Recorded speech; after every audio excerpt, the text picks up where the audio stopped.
5 facts about the ancient Olympics that will blow your mind. Athletes competed naked.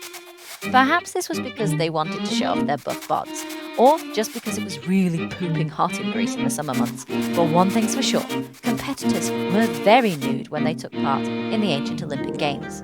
Some wrestlers would even coat themselves in oil before a fight. Only men could compete. Only free male Greek citizens could compete in the ancient Olympics. Each event was designed to help train men for war. Women had their own separate games called the Heron Games, but a woman could still win.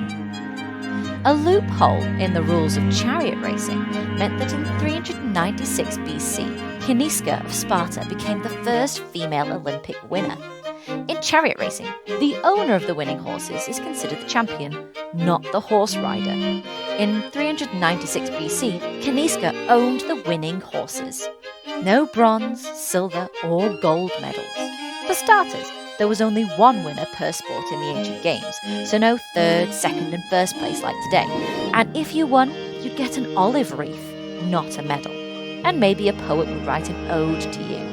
Oh, and if you were really rich, you were allowed to display a statue of yourself. Rule breakers were punished harshly. Don't even think about trying to cheat in the ancient Olympics. Athletes were publicly whipped if they were seen to be breaking the rules. If circumstances were really bad, you could also be given a hefty fine. And if that's enough to put you off, you can't back out of competing either, because you could be punished for being a coward too.